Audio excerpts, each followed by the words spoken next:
Chapter 1, Introduction. With self-discipline, all things are possible. Without it, even the simplest goal can seem like the impossible dream. Theodore Roosevelt. It's already 7:45 and you're still at home. You'll find the school door closed for sure today, and we'll have to apologize to the school principal to let you in. My wife screamed at my daughter this morning. Why don't you get up a bit early, despite me trying to wake you up 10 times, she continued with frustration. Quite frankly, this was not the first time for us. It happens often, as my 11-year-old daughter needs to wake up early in the morning for school. When I dropped her off for school, my daughter was sad about the mornings, scolding. Hey, Dad, why does Mama get angry with me only in the morning? It spoils my day, and it's difficult to wake up in the morning despite me trying hard, she complained. As any father would, I tried to explain her. Don't think negative about your mama's words. Rather, try to understand that it's not a good idea to be late for school and then request school authorities to let you in the building. The best thing to do is to go to bed earlier, get enough sleep, and then wake up in the morning refreshed. It's all a matter of maintaining some discipline in your sleeping schedule. That's it. She retorted. Come on, Daddy. None of you at home sleep early, and I'm told to sleep early. How can I do it alone? Her answer hit me like a ton of bricks.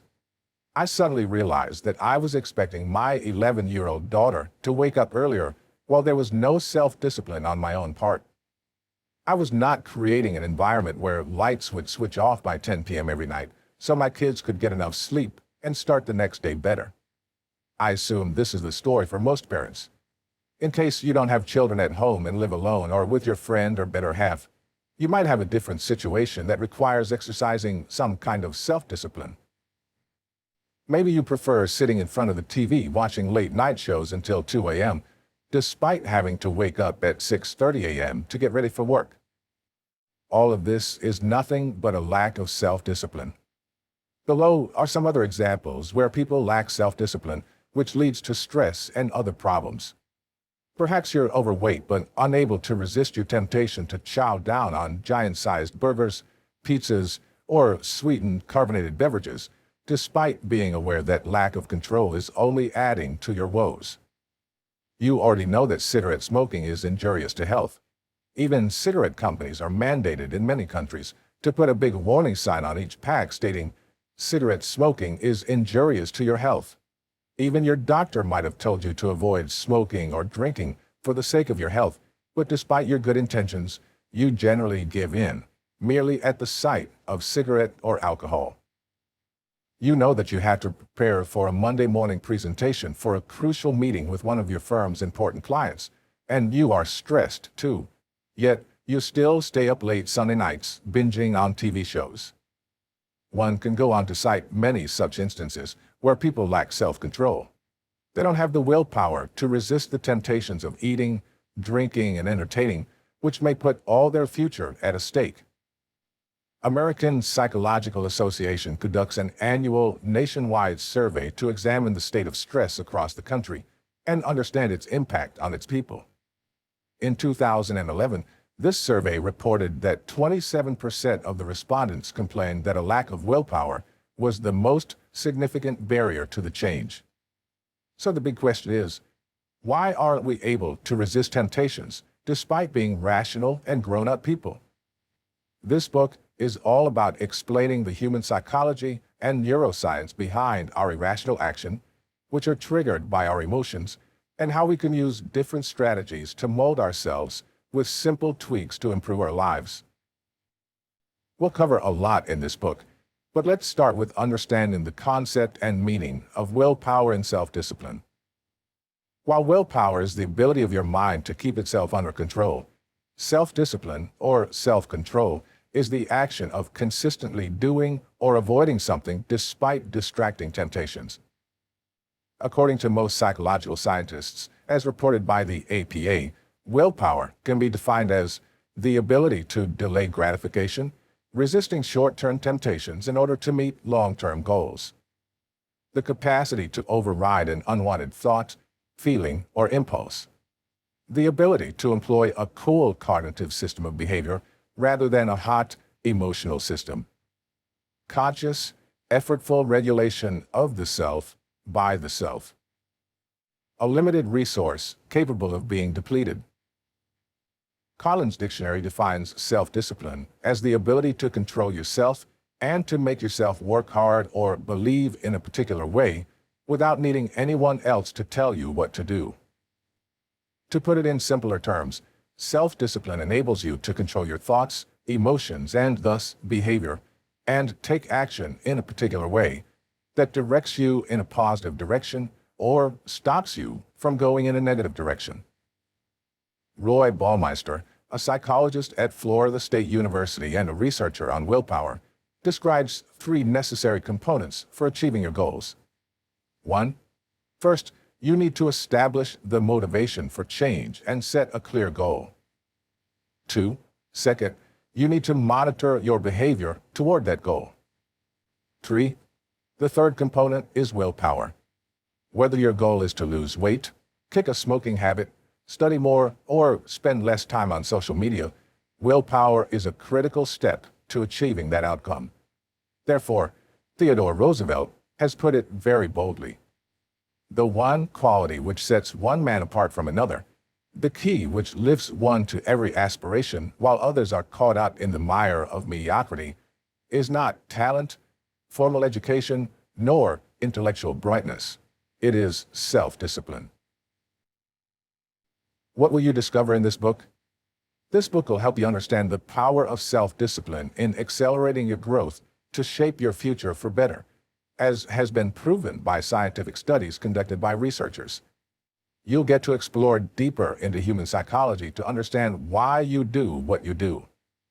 The book will explain you why people get tripped off and succumb to temptations despite being aware of consequence of their self-defeating behaviors.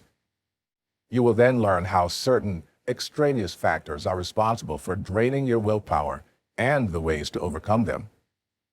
If you're serious about mastering self-discipline, you'll learn the 4 key tenets followed by Navy SEALs to build mental toughness.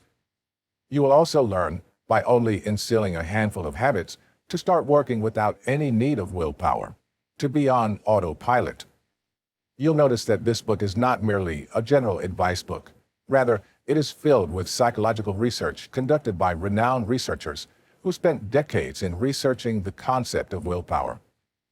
The scientific studies covered in this book will help you to understand the root behind your particular behavior and how you can overcome your lack of self-discipline with tested and proven principles.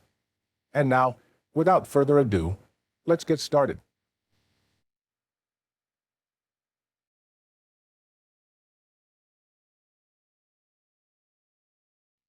Chapter 2. Self-discipline, the engine of success. Your ability to discipline yourself to set clear goals and then to work toward them every day will do more to guarantee your success than any other single factor. Brian Tracy. As we all know, a solid building requires a rock-solid foundation. That applies to planning and structuring our lives, too. The robust foundation of our childhood ensures that we become smarter and stronger adults. Self-discipline is one of the most important skills which, if developed sooner in life, will help in almost all areas of life, be it health, finance, relationship, or career. One study conducted decades back has already shown how self-discipline, mastered in early childhood, helps to achieve growth in all areas of one's adult life. The marshmallow test. If you're not brand new to your exploration of the concept of self-discipline, you might have already heard about the famous marshmallow test case study. In almost any discussion on the willpower and self-control, you will invariably find this research and discussion, as this research showed some powerful effects of self-discipline on the overall well-being of humans. This test was conducted in the 1960s by psychologist and researcher Walter Mischel, who did a study on school kids to test their self-control. Here is how the test was conducted. A group of preschoolers were made to sit in the room. The researcher offered each of them a marshmallow, but before they could gulp that sweet candy, the researchers gave the kids 2 simple choices. 1, the child can eat 1 marshmallow immediately. 2, or He can wait for the researcher to come back after 20 minutes and get 2 marshmallows instead of 1. It seems like a rational choice to wait just 20 minutes and then get 2 marshmallows instead of 1. Simple mathematics, isn't it? After giving this choice, the researcher went out of this room, leaving children with their marshmallows, but he started watching the kids from a one-way glass window to see how the children would react in this situation. As you would have already guessed by now, children are children. Some of them couldn't wait and instantly swallowed their marshmallow and were very happy. But there were few others who behaved more rationally. These children calculated 2 marshmallows merely by a wait of 20 minutes.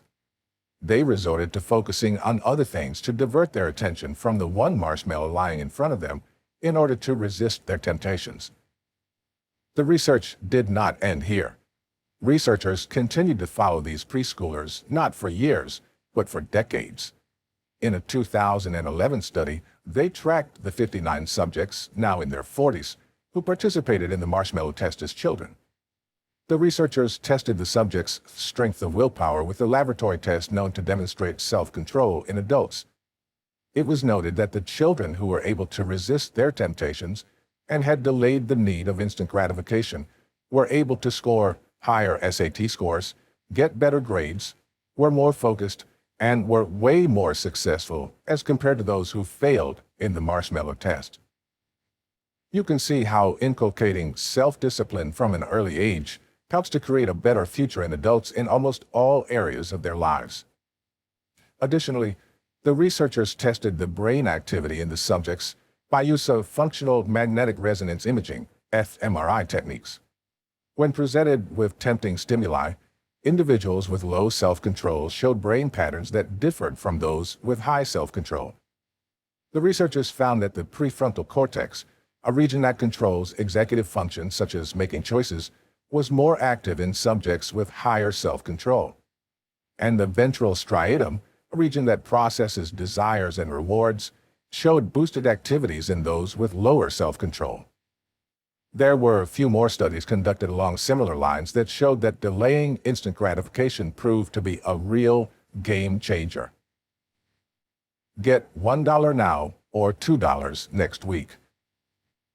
This study was conducted at the University of Pennsylvania by psychologists Angela Duckworth and Martin Seligman on a few 8th grade students. During the test, the students were given the option of receiving $1 immediately or waiting a week to get $2 the next week. This was again a test of how the students can delay their instant gratification and control their temptation for a larger reward in the future. The researchers noted that the students who demonstrated more self-discipline had performed much better in their studies, got good grades, got admission to highly ranked universities, as compared to their counterparts who had lesser self-control. In this study, the researchers also concluded that self-control was more important than the IQ of the students in getting into good schools or getting better jobs. A New Zealand study. There was another study conducted in Dunedin, New Zealand, that also demonstrated that the benefits of willpower extended well beyond the college years. In this study, researchers took a control group of 1,000 people for a long-term health study who were tracked from birth until 32 years old. The researchers noted that by 10 years old, many children had mastered self-control, but others were failing to achieve this skill. Then, researchers followed them over a period of 30 years and traced the consequences of their childhood levels of self-control on their health, wealth, and possible criminal offenses. The research concluded that individuals who had a higher self-control during childhood, as reported by their teachers, parents, and the children themselves, became adults who had much better physical and mental health. They were better off financially. They also concluded, based on court convictions and police records from New Zealand and Australia, that children with poor self-control were more likely to be convicted of a criminal offense.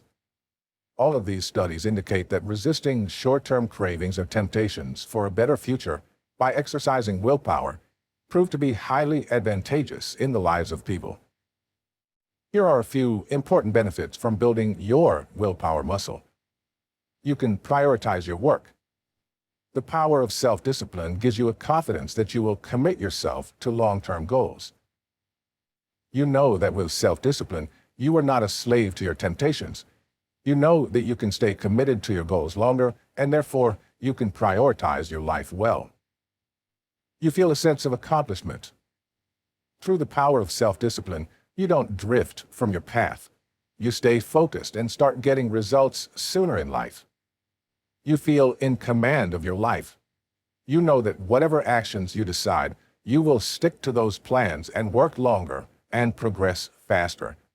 You feel like you're in the driver's seat of your life and not merely a victim of your circumstances.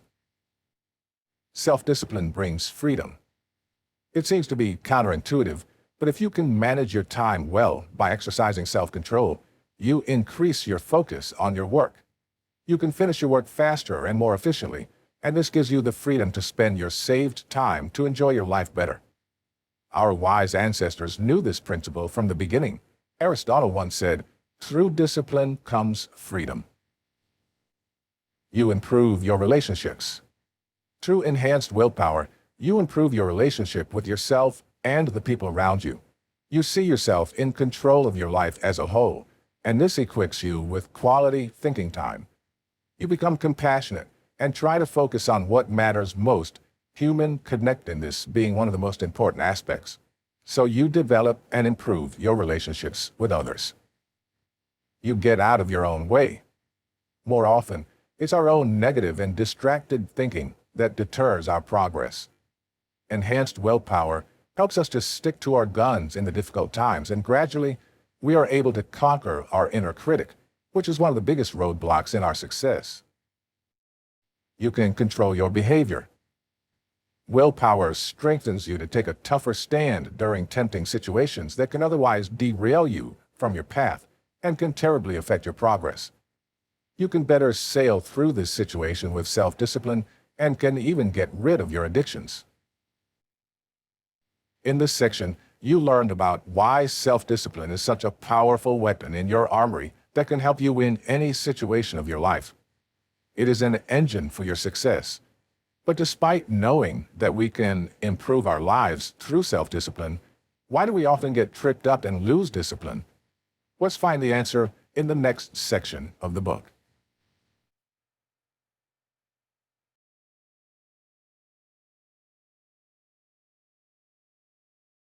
Chapter 3. Why do you lose self-control? It doesn't matter whether you're pursuing success in business, sports, the arts, or life in general. The bridge between wishing and accomplishing is discipline. Harvey Mackay. The appropriate way to handle any particular problem is to first understand the cause of the problem, because that helps to address the problem from its root. You probably wouldn't visit a doctor who writes prescriptions without a thorough diagnosis of your ailment. It is important to dig deeper into the problem and find the real reasons behind it before we can find out an appropriate solution for it. Lack of willpower, as noted already in the previous section, is one of the major reasons that people fail to bring any significant changes into their lives. Therefore, in this section, we'll talk about certain important factors that are responsible for draining your willpower and for surrendering to your temptations. You learn the factors that thrash your willpower that are supported by some psychological research and studies. So, let's jump into these factors. Delay discounting principle. Human beings have traveled a long journey to reach the level of intellect where we stand today. Therefore, it's only fair to presume that humans can make better rational decisions as compared to other species on the planet. But one study conducted at Harvard University will surprise you about the lack of self-discipline of humans, despite being rationally aware about the disadvantage of slipping in some situations. In this study at Harvard, there were two groups formed, one of chimpanzees and another one of adult humans. Both groups were given a simple choice, either to accept 2 treats immediately or wait for a period of 2 minutes and then get 6 treats. Anyone would assume that it is logical and quite a no-brainer for adult human beings to wait for 2 more minutes and get thrice the amount of treats. But the results of the research were astonishing. because it showed that chimpanzees were more patient to the delay of instant gratification compared to humans. Chimpanzees waited 72% of the time, while humans could only wait for 19% of the time when presented with the choices above. Isn't it surprising that despite human beings being considered intelligent and involved species, they couldn't make their decision based on a rational approach of getting more reward for some minor delay of 120 seconds? Why are the results so surprising? Researchers found the answer. It's because most of our decisions are based on emotions, howsoever we consider ourselves to be rational beings. This is where all marketers benefit from this human psychology. How come a wait time of 120 seconds made the human being's behavior completely irrational as compared to chimpanzees? Economists call this concept delay discounting. Delay discounting means that the longer you have to wait for a reward, the less it is worth to you. Even small delays can dramatically lower the perceived value. With the delay of just 2 minutes, 6 treats became worth less than 2 immediate treats. The value of each treat shrank as wait time increased. That's the way human beings operate. If we find something more valuable, we will be pulled toward that. And in the study above, 2 treats immediately seemed more valuable than 6 treats in 2 minutes, thanks to the concept of delay discounting. How can we curtail the need for instant gratification and act more like the chimpanzees? Here's a formula known as the 10-minute rule. Let's see how you can use it to your advantage. Next time you get some urge to grab something to quench your instant gratification need, give yourself a wait time of 10 minutes before you take any action. In 10 minutes, your rational brain will justify the reasons to your emotional brain to delay something for a larger and better future benefit. Moreover, giving 10 minutes of waiting time is also an exercise for your willpower muscle. We'll talk more about this in a later section. Now, assuming that even after waiting for 10 minutes, you still want to have that thing, then you may have it. But here's a condition. Don't stand directly in front of that temptation for those 10 minutes. You have to maintain a distance from your temptation to let your logical mind and rational brain get a space to think and produce a rational decision for you. You can use this principle for avoiding junk food. Give yourself 10 minutes of waiting time and think rationally about the disadvantages of the junk food and the advantages of healthy food. Same applies to doing exercise. You have to convince your mind to do the exercise or jog or run for 10 minutes, and then decide whether you want to relax or continue exercising. Subjecting yourself to this 10-minute window of waiting before you give in to your temptations will help you to overcome your emotions and gradually build your willpower muscle. Hot and cold system of the brain. Walter Mischel, the researcher behind the marshmallow test, attributed the reason for willpower's failure or success to our brain's hot and cold system. He explained that the cool system of our brain is our cognitive portion, i.e., it is the thinking system that stores the knowledge and information that you have gained by experience. This system is responsible for making rational decisions and suggests to you the right actions to be taken in the direction of your goals. This portion reminds you to wait in order to get more marshmallows after waiting for some time. But there is another portion of our brain that he calls a hot system, which reacts on impulse and emotions in real time. This system is responsible for quick and reflexive responses when it is presented with some instant temptations.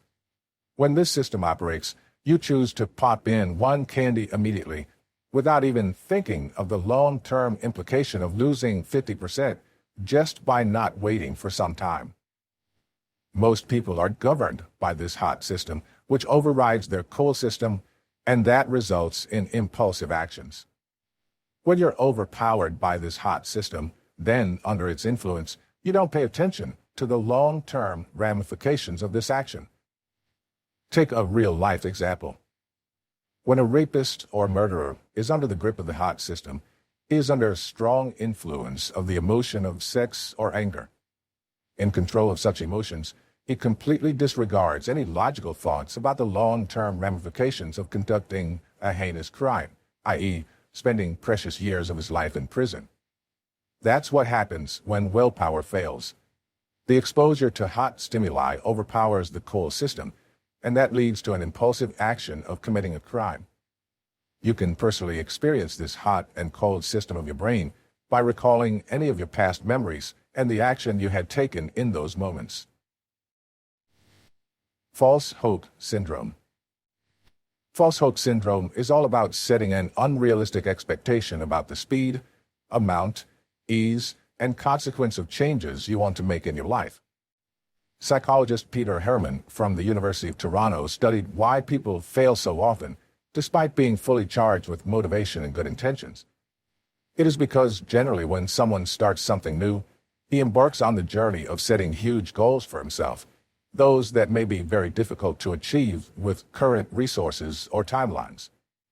You can argue why someone shouldn't set big goals. After all, much of personal development literature teaches us this, like Big Hairy Audacious Goals by Jim Collins, the 10X Rule by Grant Cardone, and quotations from Les Brown like, "Shoot for the moon, even if you miss, you'll land among the stars." After listening to all these highly inspirational thoughts, most people generally choose to make goals that are unrealistic. When starting out, most people think that those who could not achieve their goals might not have followed the right strategies to progress faster. Some people think very highly about their goals. They think, so what if others have taken years to earn their first million? I will become a multimillionaire in 1 year. There's nothing bad in thinking big, but there has to be a holistic approach to that big thinking. The holistic approach requires being mindful of the challenges, uncertainties, and obstacles in your path, and would require either reducing the size of the goal or to increase the resources and time to achieve that goal. Being unmindful of the resources it takes, like manpower and money, or time it would take to achieve your goal, is a sure way to burn out and then quit. It applies to every aspect in life in which you want to make a change, be it making money, losing weight, or quitting a bad habit. You always think that things will be easier. Yet in reality, when you find yourself facing that situation in real time, it turns out to be harder. You come across those challenges that you never accounted for. Your projection of money or time suddenly starts appearing faulty. The resources you relied upon most didn't seem to work or worked just half as effectively as you thought. People you trusted upon left you in midway of your journey. You think that you can lose 50 pounds in 3 months, or you think that you'll be able to quit smoking entirely in 1 week, even though you consume 2 full packs of cigarettes a day. When you shoot for drastic changes in your life, you often hit failure. In your overambitious race for achieving more and faster, you simply misjudge the difficulties coming your way. When you give yourself too much false hope, you tend to fail more, and the worst effect is that you solidify the very same old behavior that you wanted to alter. It then becomes a vicious cycle. People who fall victim to this syndrome make frequent attempts to change themselves, yet fail each time because they set unrealistic, impossible goals. The better approach to address this is to give yourself realistic goals. It's not about thinking small. You have to challenge yourself, but whatever you think, put some work into assessing the realities. From the outside, it may seem that things might be easier. You might be allured by the quick hacks to get things done. You might have wrong assumptions or beliefs about your capabilities to stick to your goals longer and not throwing in the towel in the face of adversities. You need to readjust your hopes about the timelines, easiness of making any changes, and the resources to handle this false hope syndrome. One has to have the big goals in life, but while setting that goal, one should not be blinded to uncontrollable situations or unforeseen events that may pop up and derail your progress. Losing 10 pounds in 1 month is a comparatively realistic goal to achieve, and you will not feel burnt out. You have a way better chance of reducing your cigarette consumption to 1 packet in the first week, as compared to making it 0 cigarettes in the first week itself. Therefore, to avoid the risk of continuously failing merely because of setting false hope, you need to readjust your thinking and take into account the realities before you start your journey.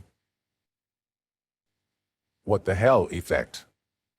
There was a study conducted by dieting researchers Janet Polivy and Peter Herman on the 144 adults with ages between 18 to 50 years. The study was to test how one felt if there was some lapse or break in routine of these people who were trying to exercise self-control. This category included dieters, people engaged in disciplining themselves from smoking or consuming alcohol, and the like. For example, if you're trying to quit drinking or minimize your drinking habit to one drink at one occasion, what happens when you fail to control your impulses? It means you took the alcohol instead of some non-alcoholic beverage, or you took 2 drinks instead of 1. In this study, the researchers found that once you encounter some lapse in your self-discipline in any of your routines, you're filled with guilt. Then one strange thing happens. Instead of controlling yourself then and there and motivating yourself to get back to your self-discipline, you get more into the same bad habit that was the cause of your guilt. If you drink too much, you will suffer from nausea, headache, and not feeling well. But the next day, you will again drink more. Why does it happen this way? Polivy and Herman call this circle of indulgence and regret leading to greater indulgence as the what the hell effect. As you indulge in something that you wanted to avoid, you will regret this, and then you want to feel good immediately. Unfortunately, you tend to get the good feeling through greater indulgence in the same habit that you wanted to get rid of. Ever recall having taken one slice of pizza or a bite of cake or one smoke of cigarette? You immediately start thinking that your whole plan of controlling your impulses or developing a better habit has gone out of the window. Now you think, since you've already jeopardized the whole plan, then you think to get more into your indulgence. The what the hell effect is responsible for people not being able to stay longer on their plans to improve in some area of their life, as any minor lapse in their progress backfires. Stress depletes willpower. Whenever you're going through some stress, you would have noticed that you easily get yourself indulged in something not good for you in the long run. Some people eat more junk food during stress. Some resort to smoking or drinking or any other kind of indulgences just to feel good. It's very difficult to control your impulses to avoid doing something that doesn't serve you in those moments of stress. This happens because stress eats up your willpower. Researcher Megan Oaten conducted a study in Australia on students to see the effects of examination-related stress on their normal function. The study group was given some questionnaire to test the level of stress and its impact in their life. The research showed that exam stress significantly impaired their emotional control. These people reported an increase in smoking and caffeine consumption and a decrease in healthy food consumption. Moreover, they performed badly in their routine household chores and self-care habits, i.e., lack of physical activities. The study showed the effect of real-world stress on the self-control mechanism of human beings. Therefore, you need to work on reducing your levels of stress to boost your willpower. The later sections of the book cover a variety of habits and mental tactics to reduce the stress that will eventually build up your willpower muscle. The restraint bias. Restraint bias, as coined by some researchers in one study, covers a human psychological aspect where a person believes that he has more ability to control his instinct in the situations of craving for food, drug, sex arousal, etc., while in reality, it is an inflated belief about one's abilities. When real-world situations arise, these people with such beliefs find themselves getting overexposed to those very cravings and temptations.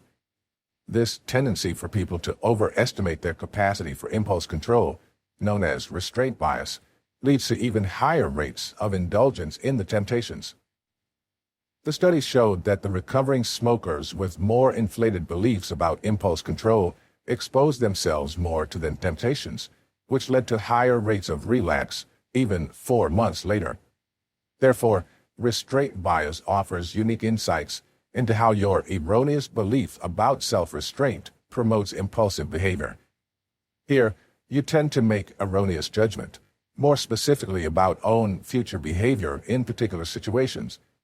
You might think very highly of yourself, as if you're able to control your temptation, but when the real situations come in front of you, you just fail to adhere to your perceived standards. Parkinson's principle. Parkinson's law was coined after the name of a British historian and author named C. Northcote Parkinson, who wrote the book named Parkinson's Law, The Pursuit of Progress. Precisely, this principle states that work expands itself so as to fill the time available for its completion. If you think that a particular work needs to take a specified number of hours or days or weeks, you'll be more likely inclined to finish that job in those hours and not before. Our natural tendency is to allocate more time to any particular work rather than less time because we want to have some safety margin to account for any other exigencies coming in the way. There is a disadvantage to this approach generally because we end up finishing that work only in that longer allocated time, even if the work could be finished in lesser time. In this process, we waste time by distracting ourselves in different activities, but don't finish the work early. Due to miscalculation of the estimated time for any particular activity, we invite ourselves to lose our self-discipline. If we always allocate more time for any activity, then we end up digressing to our temptations. We will find more breaks for coffees, or smoking, or general chit-chat. You would realize that this Parkinson principle falls on the extreme different tangent as compared to the false hook syndrome, which we just discussed before. While in false hook syndrome, you allocate too less of time that it is literally impossible to achieve that goal in the given time. In Parkinson's principle, if you allocate too much time for any given activity, you end up finishing the task in that longer time. Now, in order to fill up the additional time window, arisen due to miscalculation of your timing, you often get tempted to the distractions, and, in effect, you put a dent on your willpower. Take an example of office jobs, where you have to physically make yourself available. You were told that you could finish your work for the day sooner and leave the office to do whatever you want. Guess what will happen now? Suddenly, some people will prioritize differently, become more disciplined in their approach, finish their work early, and leave the office early. Therefore, Parkinson's law tells us the general principle that work expands to fill the time you allocate to it. And most people misuse this principle. They allocate more time than it is required generally, and then end up stuffing that extra time with such activities that could have been avoided easily to finish the work faster. Take one more example, and chances are that you would have encountered this in your personal life as well. Imagine you have an exam or an interview or a customer meeting which is scheduled to be held in 3 weeks. Suddenly, you get an email or message that said the event has been moved to next week. Now, what would be your instant reaction? It could be a scary feeling or thoughts of frustration, anxiety, etc. on such a sudden change. You might feel overwhelmed with the volume of work still left to be done for that important event. But in most of the cases, if that event is really important, you work hard to finish your preparation and handle that work in the shorter time frame. You see, the work that was scheduled to be done in 3 weeks, you've done it in 1 week. That's the way the Parkinson's principle works. Therefore, one of the key reasons for lack of self-discipline is that we allocate more time to the activities, and then we give ourselves the opportunity to digress from the work. However, the solution is quite simple. You can use Parkinson's principle to your advantage. You should allocate lesser time for any particular activity, and this will reduce the scope of you drifting away from your work. If you look at your life events, chances are that you would relate to one or the other reason, as stated in this section, behind your decisions or lack thereof. Just do some introspection, and this will help you to connect the dots. The purpose of this section was to make you aware about why you do what you do, so that you prepare yourself for taking required actions to activate self-discipline, which we will cover in the coming section.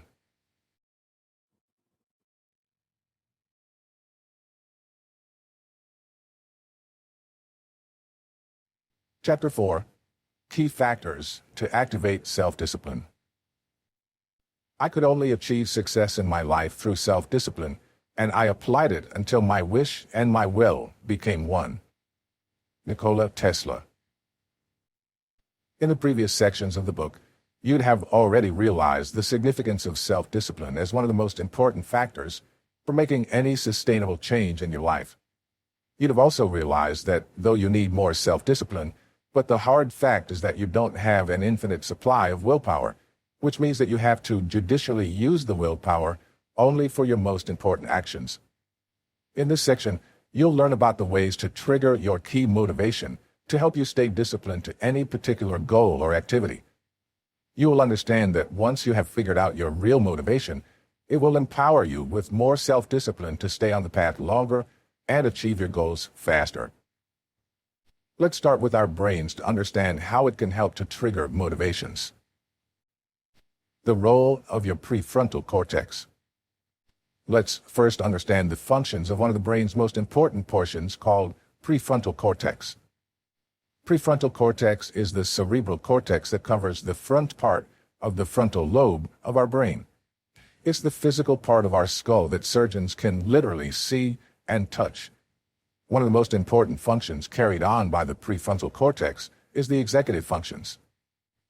Executive function relates to abilities to differentiate among conflicting thoughts, determine good and bad, better and best, same and different, future consequences of current activities, working toward a defined goal, prediction of outcomes, expectation based on actions, and social control, the ability to suppress urges that, if not suppressed, could lead to socially unacceptable outcomes.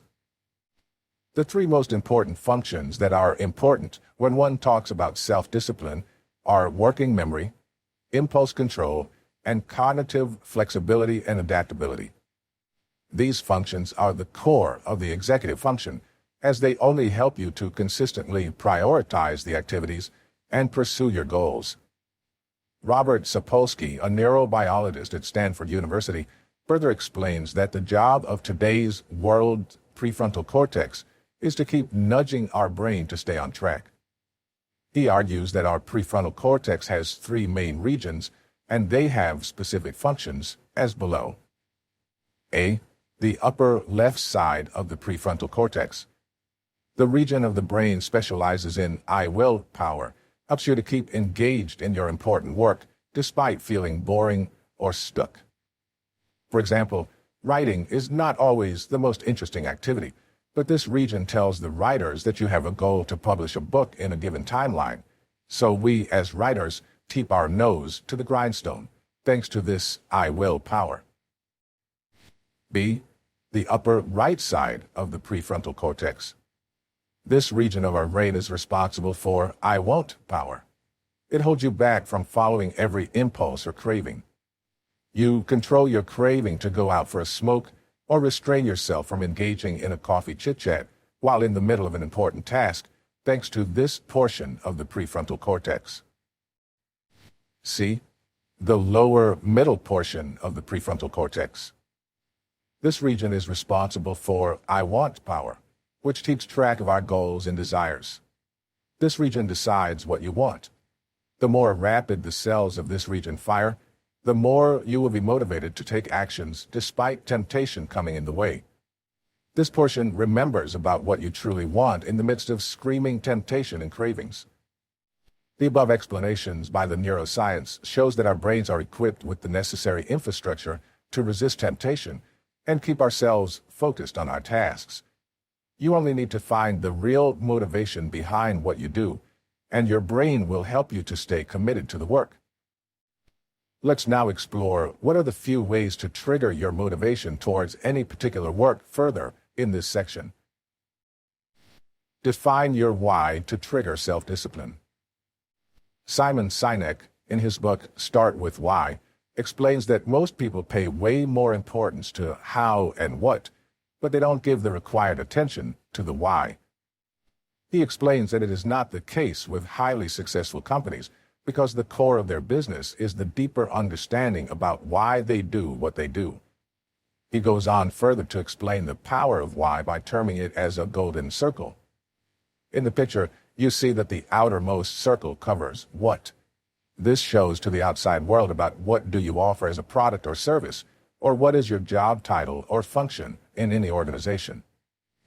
The next inner circle covers how. It indicates to the world the actions you take to deliver your products or services and how you set yourself apart from others.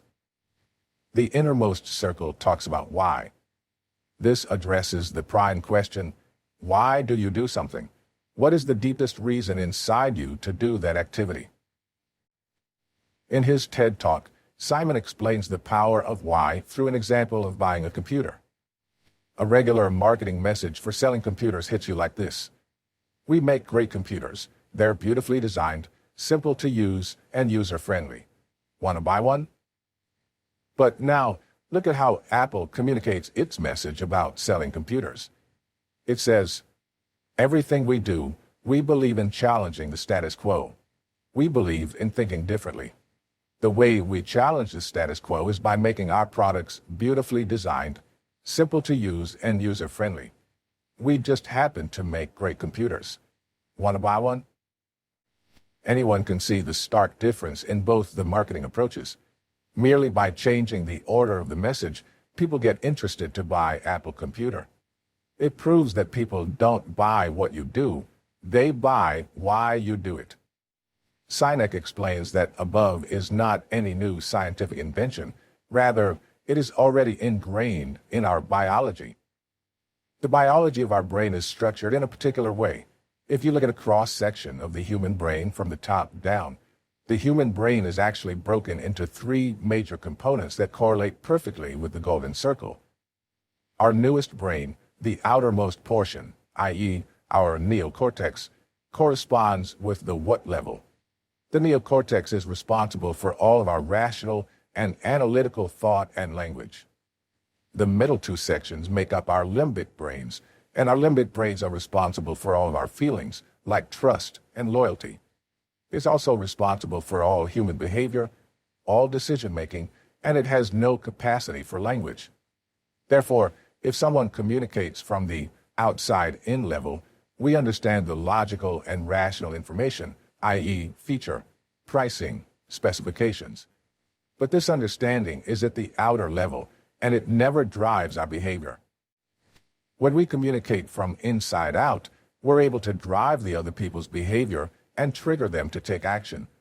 Therefore, the stronger the why you have, longer and better will be your motivation to stick to what you do. In this case, since you'll be operating from your deepest inner core, you will not require any force to keep you stay longer. You will experience the pull effect, as if something is pulling you towards doing that activity, rather than forcing yourself. That way, you'll find yourself more disciplined and focused toward the work. This is a situation where your inside and outside are operating in total sync. You will be truly happy. Happiness is when what you think, what you say, and what you do are in harmony. Mahatma Gandhi. Develop growth mindset. According to psychology researcher Carol Dweck, there are 2 types of mindsets, a fixed mindset and a growth mindset. Your ability to stay focused and disciplined toward your action depends on the type of mindset you have. Let's first understand what are these different mindsets. In a fixed mindset, people believe their intelligence or other mental abilities are fixed traits and therefore cannot change. These people strongly believe that their intelligence and talents are already carved in stone and cannot be developed or improved further. They also believe that it is only the talent that leads to success, and if you don't have it, then any kind of effort will not make any dent. A fixed mindset-oriented person thinks that if something is difficult and he is required to put some effort on it, then it simply means that he does not have that talent or capability. Therefore, he believes that there is no use of putting any efforts in working that activity. The goals for people with a fixed mindset is always to look smart, because they believe that they were born with that ability. These people have a fear of looking dumb to people because they do not believe that they can redeem themselves once other people look at them as being unintelligent. Now, in stark contrast with the above, in a growth mindset, People have an underlying belief that their learning and intelligence can grow with time and experience. When people with such mindset believe they can get smarter, they realize that their effort has an effect on their success, so they put in extra time, leading to higher achievement. Such people strongly believe their talents and abilities can be developed through effort, learning, and persistence. They understand that their basic abilities are simply a starting point for their potential. They don't believe everyone is the same, but they hold on to the idea that everyone can become smarter if they try. If you're interested to learn more about mindset and how you can transform a fixed mindset into a growth mindset, please check out my other book, The Mindset Makeover. Now, let's examine how these different types of mindsets can activate your self-discipline or even eliminate the need of self-discipline in the first place. Since the person with a fixed mindset is already convinced about his abilities, talents, and skills as fixed or unchangeable, he is not mentally prepared to take any action. Moreover, such person thinks that any effort to change is a waste of time, so he has ruled out any chances of triggering self-discipline.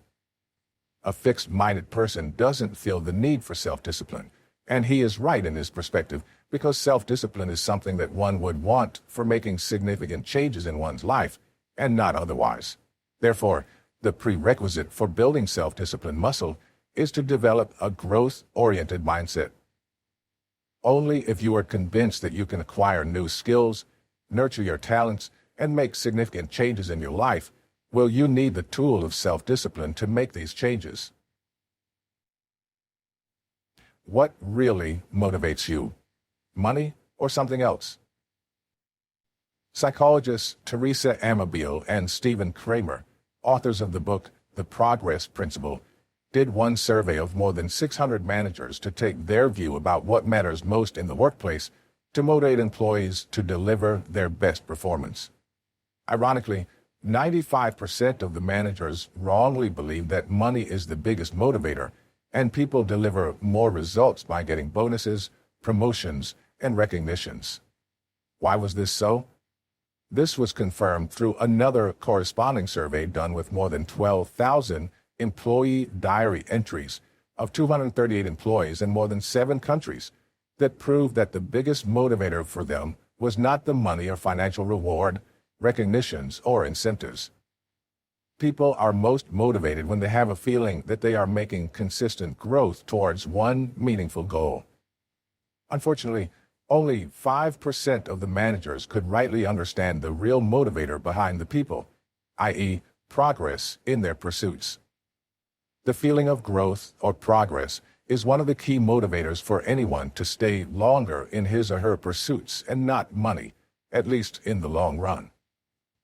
There was another 2010 study conducted at Princeton University to assess influence of income on happiness. The results were surprising, as they showed that an annual income up to $75,000 was considered as a benchmark for happiness. The lower a person's annual income falls below that benchmark, the unhappier he or she feels. But whatever more money they make beyond that benchmark of $75,000, it doesn't give more happiness in the same proportion. In the book, If You're So Smart, Why Aren't You Happy?, author Raj Raghunathan states certain necessary prerequisites for leading a happy life, once you have reached at a level of financial success. He lists 3 most important factors that keep people happy after his basic needs of survival and being able to do things that he loves comfortably with the support of money. These are 1. The need for mastery, i.e., growth or progress. 2. The need for autonomy.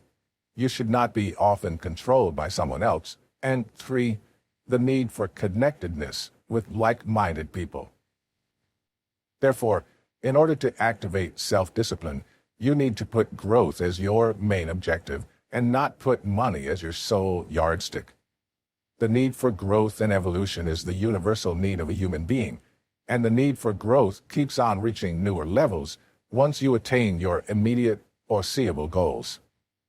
You'll be better able to convince your mind to resist temptation and focus on your goals if your actions are contributing towards your growth and progress towards your goals. Use commitment devices.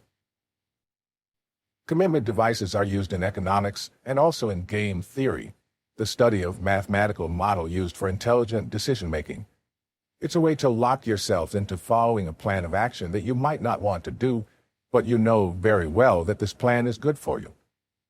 One of the most notorious examples in the history about the pre-commitment device is Captain Hernan Cortez.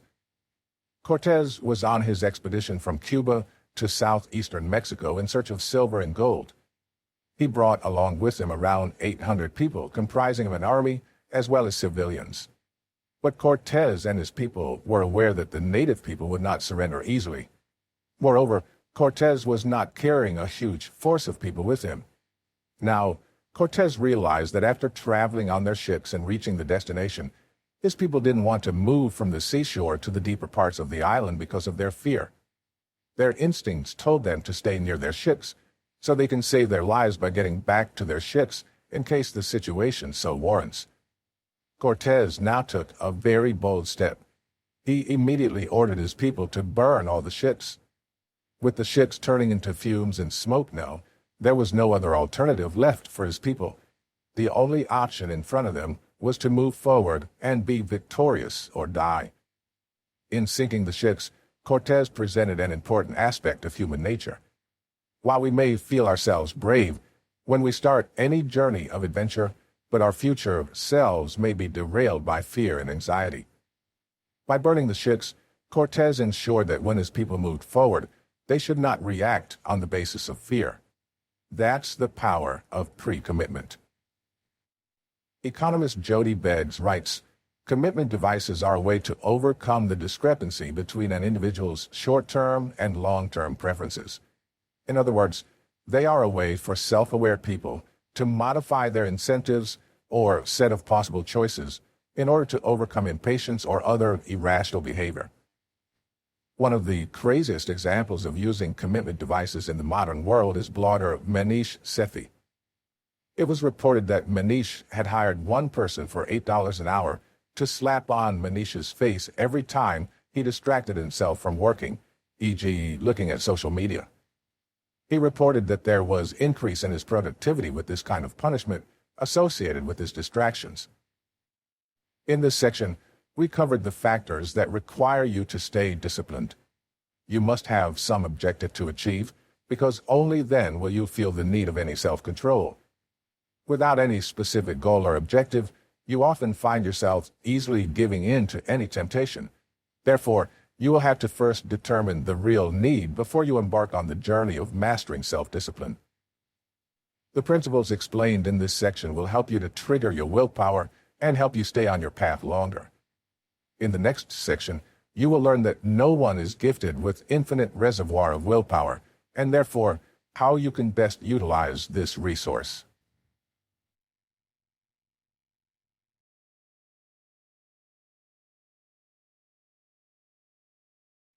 Chapter 5. Willpower is limited. How to use it for your best. I value self-discipline, but creating systems that make it next to impossible to misbehave is more reliable than self-control. Tim Ferriss. In the previous sections, we discussed various reasons that drain our willpower and we simply get drifted and derailed from our chosen path. Of course, there are some external reasons, as well as our inner, deeper psychological reasons that cause us to lose our self-discipline. It is a significant observation by psychologists, however, that willpower per se is not supplied to us in infinite quantity.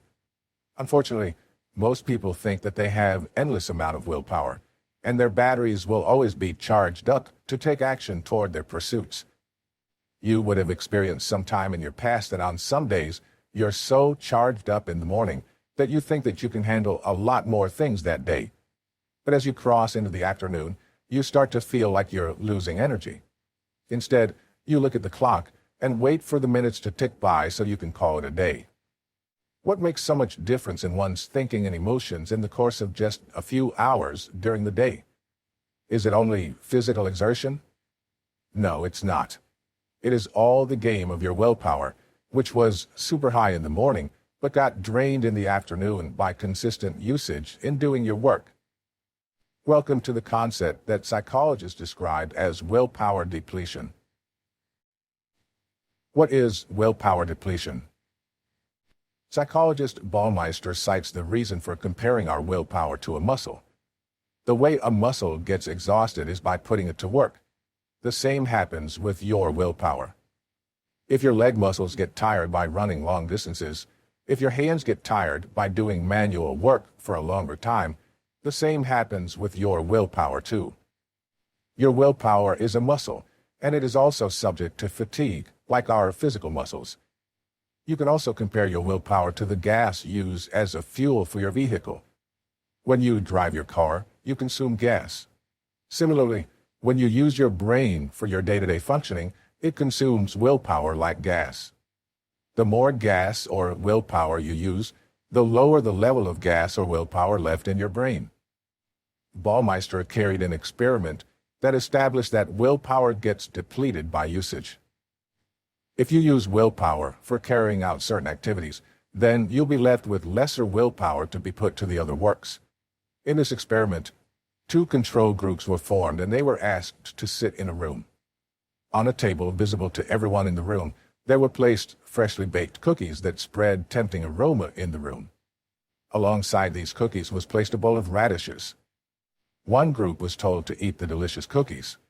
Another group, who could see the cookies directly in their sight and smell the freshness of the chocolate aroma in the room, were told to eat healthy radishes while sitting in that room only.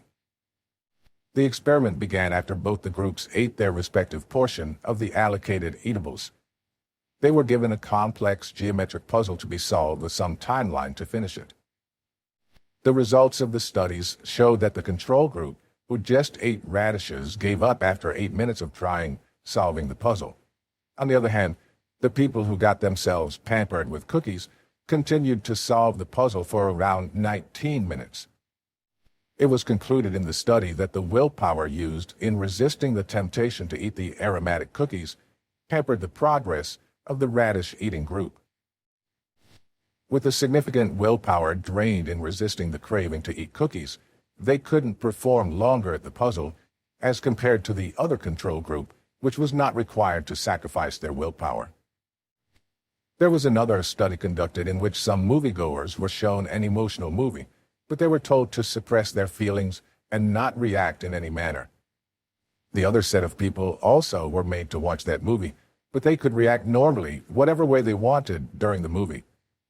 The results showed that the people who were suppressing their feelings had depleted their willpower and were not able to perform better in subsequent tests. Decision fatigue. There's another concept that demonstrates the loss of willpower known as decision fatigue.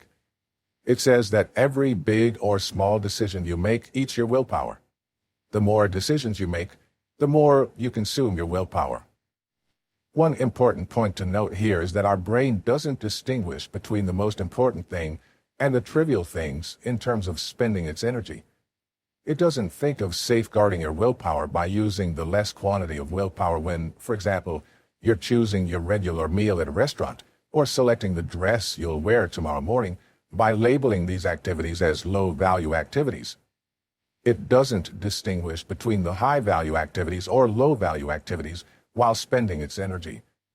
You can test this experiment on your own. This tendency has inherent drawbacks associated with it. The more willpower you consume for your trivial things, the lesser willpower you will save for your important decisions. In other words, the more decisions you make, the more susceptible you are to decision fatigue, and that diminish the quality of your decisions later. Former President Barack Obama was once asked generally about how he makes decisions. He said, "You'll see I wear only gray or blue suits. I'm trying to pare down decisions. I don't want to make decisions about what I'm eating or wearing because I have too many other decisions to make." The logic is straightforward. Because of the principle of decision fatigue, if we spend energy making too many little decisions, we'll have less to make more important decisions. Also, There was a study conducted in 2011 to examine the factors that influence the decision of judges in Israel in a particular type of case of granting parole to criminals. It was noted that during the morning, judges have the tendency to deliver positive rulings that resulted in approving the parole of criminals almost 65% of the time. But as the morning hours went by, the chances of giving favorable rulings dropped to zero. Again, immediately after the lunch break, the judges started to give favorable rulings almost 65% of the time, but this percentage moved to zero from the late afternoon again. The study established that judges' quality of decision-making ability deteriorated by making more decisions, so they started to avoid making decisions and thus rejected this. Another important aspect to note here, when we get tired of making decisions, we either don't make the right decisions or we even start avoiding making decisions altogether. It happens generally in our lives that when we are exhausted, we simply postpone making any decision until the next day or week or so. One of the simplest solutions is to reduce the number of trivial decisions in your day-to-day life. You don't need to decide every day about the smaller things. Some examples on how you can avoid making decisions on trivial things on a daily basis could be fixing the menu of the meals to be eaten 6 days a week. Over weekend, you may want to go out and enjoy some good food too. Similarly, you can also predetermine the specific clothes to be worn each day of the week. I was listening to some interview and the guest told an impressive habit he had maintained since years. He told that he earmarked the clothes to be worn on each day of the week, and that helped him to save time and, more importantly, the energy that he could utilize to make bigger and better decisions. Energy budget model. Let's also get inside our brains to study how energy plays its roles in self-control. Our brain has a limited stock of energy at any given point in time. It can store some energy in its cells, but it is mostly dependent on the steady stream of glucose circulating the bloodstream. The special glucose-detecting cells in the brain are always detecting the availability of energy in our brain. When our brain realizes that the supply of energy is limited or not coming anymore, it slows down or stops expending the energy altogether. It is ready to spend the energy further only when it realizes that it has larger reservoir already available or it anticipates more coming in. Now, the important thing to note here is that exercising self-control is one of the largest energy consumers. Therefore, when you are short of energy, the first thing the brain does is to give in to any temptation, because it doesn't want to burn the energy to exercise self-control. X.T. Wang and Robert Dvorak, psychology researchers from the University of South Dakota, conducted an experiment and proposed the energy budget model for self-control as an outcome of their study. The experiment involves two groups of people who were given the choices of accepting $100 now or getting $200 after waiting for a period of 1 month. One reward was shorter but could be received immediately, while the other reward was higher, but they could receive it only after waiting for some time. Now, the experiment started. The blood sugar levels of both the groups were tested and recorded before the experiment. One group was asked to drink a regular sugary soda to improve their blood sugar levels, and the other group was given a zero-calorie diet soda, no sugar. After measuring the blood sugar levels again, the participants were asked to make their choice between A, smaller but quicker reward, and B, higher but delayed reward. The research showed that the group that had boosted their level of sugar through regular soda were able to make a choice of getting a bigger reward by delaying gratification. The most important element of the study was that it showed that it was not the absolute level of glucose in the body, but the direction of change in the quantity of glucose that was contributing to the increased self-control. The brain asked the question whether the available energy is increasing or decreasing, and based on that assessment, the brain made the decision whether to spend the energy or save the energy for future purposes. Change your surrounding environment to build self-discipline. Your environment majorly governs your self-control capabilities. If your partner or your spouse has a habit of staying in the bed too late in the morning, you'll find it difficult to wake up earlier. Imagine you want to lose weight, but your kitchen is full of packed and processed food. Also, your partner, spouse, or kids at home munch on cakes, chocolates, and pizzas in front of you. In such a scenario, it's going to be very difficult for you to maintain self-control. The principle of willpower depletion will work to your disadvantage because you're spending a lot of your energy in resisting your temptations. Similarly, you can't quit or reduce your smoking, drinking, or any other bad habits if your environment doesn't support the behavior or habits you want to develop. Jim Rohn rightly said once, "You are the average of 5 people you surround yourself with." Also, there was a study conducted by Ross Hammond to examine the impact of social influence in controlling obesity.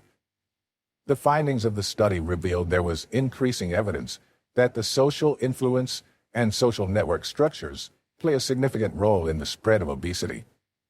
That's why the proverb says, "Better alone than in bad company." No, it doesn't mean that you have to abandon your friends or divorce your spouse or go to forest, leaving your kids behind. Rather, you can curtail your association with them only in relation to those activities in which you want to improve, but they don't feel the need to change and are happy with a different behavior. For example, if your partner loves watching late-night TV and you want to go for an early morning gym or exercise, then you need to make a deal with him or her. Either the TV should be installed out of your bedroom, or else you should decide to sleep in a different room. That's the way you can disassociate in an unlimited way, even from your close relationship.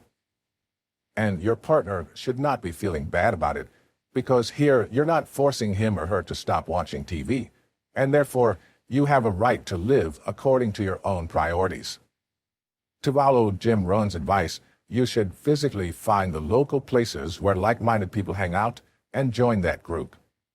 Also, you can find like-minded people in an online community by joining relevant forums or groups and interact with them.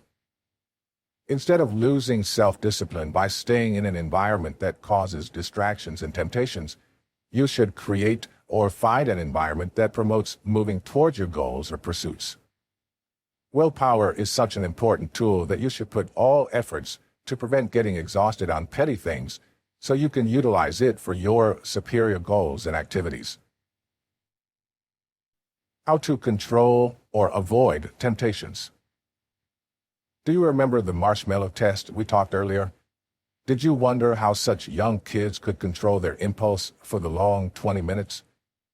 The researchers found that they had been using various tactics to resist temptation. They were trying to get their attention away from marshmallow by different strategies, e.g., looking in different direction or getting busy in something else so they could divert their attention away from candies. There was another study amongst office workers to test how creating a different situation reduces the pressure for exercising willpower. It was noted in the experiment that if the candy is stored in the drawers of the employee's desk, he didn't get to see it immediately, so there was no instant temptation in the sight. Comparatively, another group of employees had to exercise a lot of self-discipline when the candy placed directly on the desk clearly visible in their sight. The principle of out of sight, out of mind works in such situations. For example, if you want to avoid the temptation of drinking or smoking, try to create such an environment where you don't come across beer or cigarettes. If you don't want to end up buying lots of junk foods, try to stay away from racks stacked with junk foods in the grocery stores, or take limited cash with you only to buy the essential goods. I cite here a personal example of how I was able to resist temptation by following one strategy. For a few years in the past, I was trying to totally quit drinking or smoking, even though I used to do it just very casually. At the same time, I didn't want to lose connection with my friends as well. I came out with a solution that instead of meeting my friends in the evening, I proposed catch up with friends in the mornings over the weekend to enjoy coffee and snacks at cafes. Because people generally avoid starting their day with alcohol, this tactic of meeting friends in the morning at a cafe was helpful to avoid temptation in the first place. You may need to devise some way where you're able to put yourself away from any temptation without being labeled as an antisocial guy. Removing or mitigating to the extent possible the temptations and distractions from your environment is a crucial first step when working towards improving your self-discipline. Similarly, if you're really having trouble with your social media apps, then download the self-control app on your computer to block such distraction websites for a set period of time. Do anything to ditch the bad influences that are affecting your progress towards our goals. Don't assume that you have an endless reservoir of willpower. Rather, try to safeguard the utilization of your willpower for high-value decisions and make systems or pre-decisions for your routine and trivial issues of life. Use a little amount of time and energy in creating the willpower supporting environment, and you'll be astonished to see how these small changes help you to safeguard your limited reservoir of willpower. So far, we discussed the principles of how the human psychology of self-control works and why safeguarding our willpower is always a better strategy. In the coming sections, we'll talk about the habits and strategies that can do wonders to boost our willpower, so you keep enhancing your reservoir of willpower.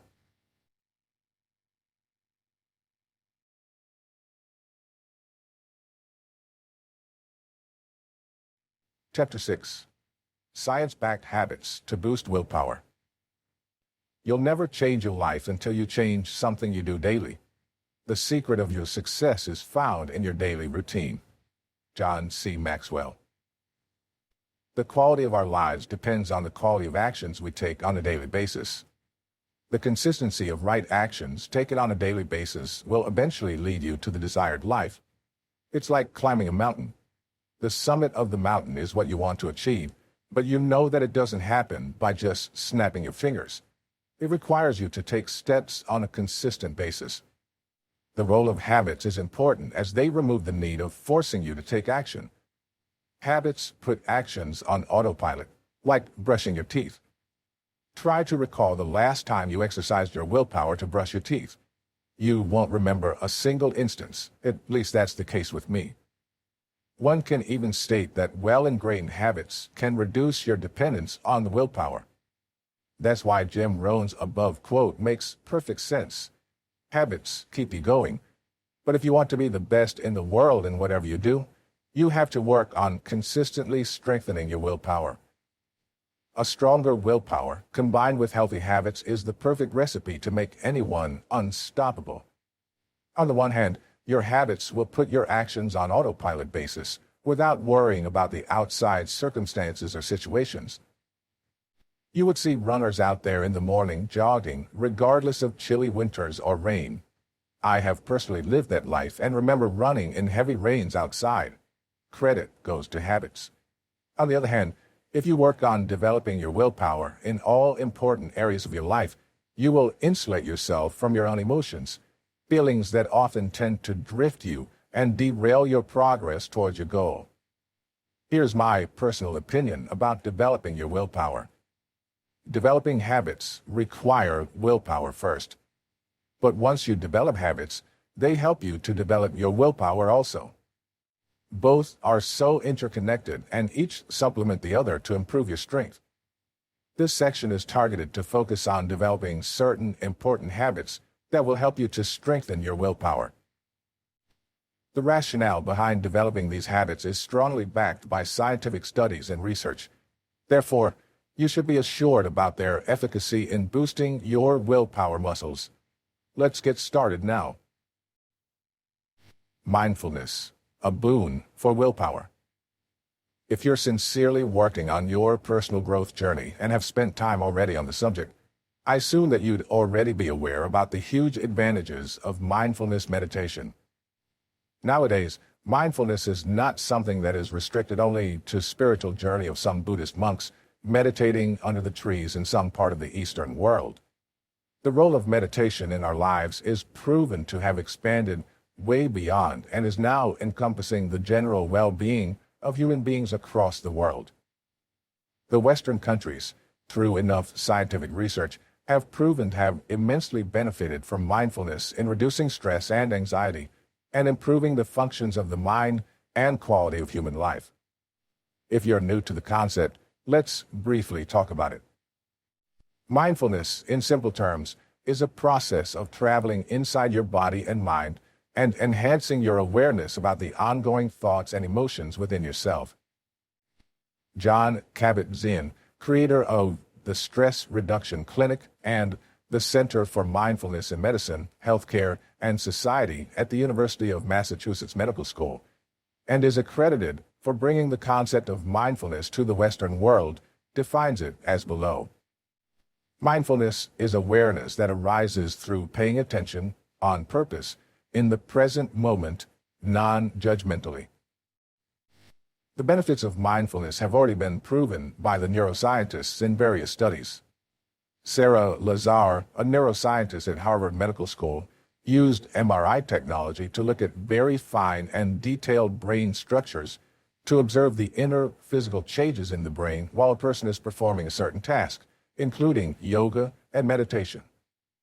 From her study, she engaged people who had never meditated before and put them through a mindfulness-based stress reduction training program, where they took a weekly class and were told to perform mindfulness exercises including body scan, mindful yoga, and sitting meditation every day for 30 to 40 minutes. Lazar wanted to test the participants for positive effects of mindfulness meditation on their psychological well-being and alleviating symptoms of various disorders such as anxiety, depression, eating disorder, insomnia, and chronic pain. After 8 weeks, she found that the brain volume increased in many regions. 1. Hippocampus, a seahorse-shaped structure responsible for learning, storage of memories, spatial orientation, and regulation of emotions. 2. Temporal-parietal junction, the area where temporal and parietal lobes meet and that is responsible for empathy and compassion. On the other hand, the one area whose brain volume decreased was 3.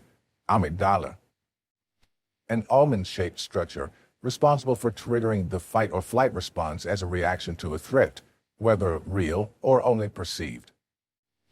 Above research literally shows the physical changes in the brain and how this can help to improve your behaviors and emotions and thus the overall well-being. Now, coming more specifically to the subject of this book, meditation turns out to be a really wonderful tool for enhancing willpower, as evidenced by the scientific research again.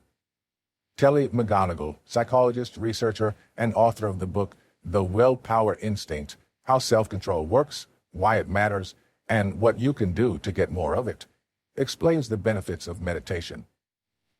Neuroscientists have now found that when we make ourselves sit and instruct our brain to meditate, not only it gets better at meditating, but it develops a wide range of self-control skills, including attention, focus, stress management, impulse control, and self-awareness. Science tells that people who meditate regularly for longer periods have more gray matter in the prefrontal cortex, as well as other regions of the brain that support self-awareness. She further explains that you don't need a lifetime of meditation to see the results, and explains intense meditation for a few hours shows great results. She states, some researchers have started to look for the smallest dose of meditation needed to see benefits.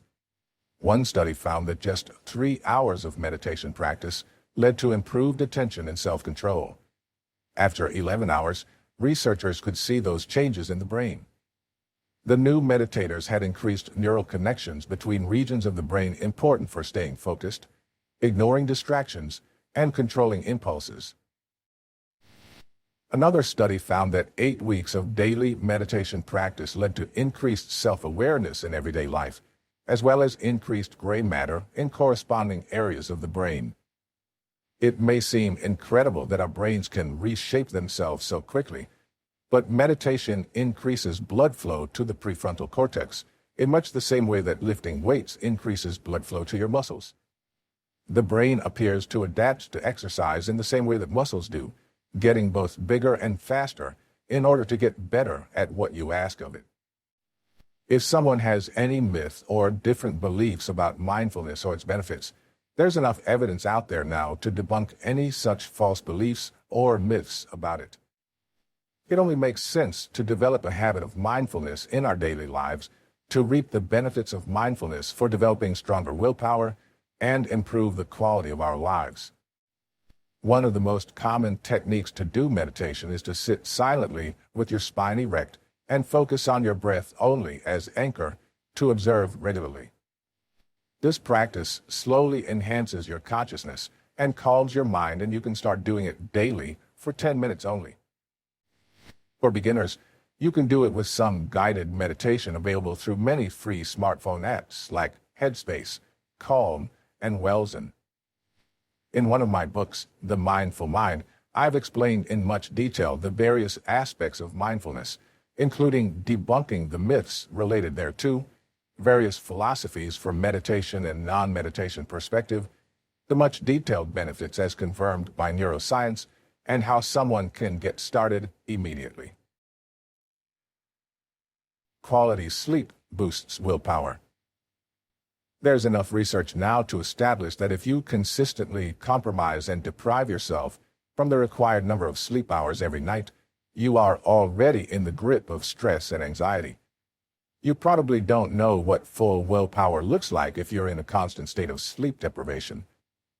Sleep deprivation studies repeatedly show a variable negative impact on mood, cognitive performance, and motor function due to an increasing sleep propensity and destabilization of the wake state. Specific neurocognitive domains, including executive attention, working memory, and divergent higher cognitive functions, are particularly vulnerable to sleep loss. Lack of sleep saps willpower because if you are sleep deprived, then your cells feel trouble absorbing glucose from the main bloodstream. This lack of glucose makes them underfueled and exhausted. You may want to compensate this lack of sleep through sugar or coffee, but since your cells are already tired, they can't absorb the glucose out of this fuel. You'd have known by now that exercising self-control, in the form of resisting temptation or otherwise, is one of the most energy-consuming tasks of the brain. In such tired situations, our brain wants to conserve the energy for the body's normal operations, as there is low stock of energy, and the brain wants to retain enough for any emergency situation. Our prefrontal cortex, responsible for executive functions like focus, memory, and making decisions, suffers the most due to this lack of energy caused by sleep deprivation. Physiologically, self-control happens in the prefrontal cortex region of the brain and requires glucose as a fuel. Sleep deprivation has the similar effect as happens in mild, intoxicated state of mind, and in this situation, it is very difficult to exercise any self-control. The studies also suggest that sleep loss produces temporary changes in cerebral metabolism, cognition, emotion, and behavior that is something equivalent to mild prefrontal dysfunction. There is also some study that shows that sleep-deprived people have tendency to higher level of unethical behavior. The study showed that there was a shortfall of 22 minutes of sleep between those who cheated and those who didn't. Also, in another study, researchers have found that a lack of sleep leads to deviant behavior at work, similarly because of decrements in self-control. They found that a lack of sleep matters. Those who slept 6 hours or fewer were more likely to engage in deviant work behaviors than those who slept more than 6 hours. Many of the deviant work behaviors they examined, such as falsifying receipts, would also be considered unethical behavior. Thus, their research findings support the idea that sleep is crucial for ethics in the workplace. The reason is attributable to lack in willpower and self-control abilities due to lack of sleep, as already explained in the study above. If you are truly sincere about boosting your willpower, focus on ensuring that you get the right quantity and quality of sleep every night. You would ask how much sleep you would need and how to ensure a quality sleep. Notably, National Sleep Foundation, in its study about sleep time duration and recommendations, came out with below results about the minimum number of hours of sleep requirement for people of different age groups. The study panel agreed that for healthy individuals with normal sleep, the appropriate sleep duration should be as follows. For newborns, between 14 and 17 hours. Infants, between 12 and 15 hours. Toddlers, between 11 and 14 hours. Preschoolers, between 10 and 13 hours. School-aged children, between 9 and 11 hours. Teenagers, between 8 to 10 hours. 7 to 9 hours for young adults and adults, and 7 to 8 hours of sleep for older adults. How to get quality sleep. It's not only the hours of sleep that matter, rather, you should ensure that you get a quality of sleep. Sleep is not a robotic process that will immediately get you to sleep. You have to create a right atmosphere to get quality sleep. Here is what Dr. Deepak Chopra, the author of the best-selling book, The 7 Spiritual Laws of Success, suggests some great tips for getting a restful night's sleep. Eat only a light meal in the evening before 7:30 if possible. While the timing portion may be difficult to follow for someone, at least for me, I agree that one should have lesser portion of meal so that your brain is not spending all its energy on digestion of the food. Go for a leisurely walk after dinner. Be in bed by 10 p.m. Take down your thoughts from the day in a journal before going to bed so that your mind doesn't keep you awake. Also, in his book, Sleep Smarter, Sean Stevenson has explained that the time between 10 p.m. to 12 midnight is the best time to get in your bed. After that time, you'll find it very difficult to get into sleep mode. Move your body and generate willpower at will. You've already heard that most of the wonderful things in life come at no cost or so inexpensive that anyone can afford it. Your breath, smile, walk, being mindful are all freely available to you. One simple habit of infusing physical exercise in your day-to-day life has the potential to improve your self-control to a large extent. Exercise's effects are not merely restricted to keeping your body fit. They have an overarching advantage for mental strength as well. There was a study conducted by Australian scientist Megan Oaten in which she told a few men and women, ranging from age 18 to 50, to exercise regularly for a period of 2 months. Nothing like a medical prescription or some other complex scientific experiment. The results after 2 months of exercise were more than stunning. These people reduced their habit of smoking, drinking, and caffeine intake significantly after the 2 months period. There were many other behavior changes. They were spending less time on watching TV and studying more. They were able to control their impulse to spend money on unnecessary things. Some research on Australian adults even say that people who don't do physical exercise have chances of dying earlier as compared to people who do exercise. Now, this even gives you a much bigger reason to exercise, and it gives you double advantage.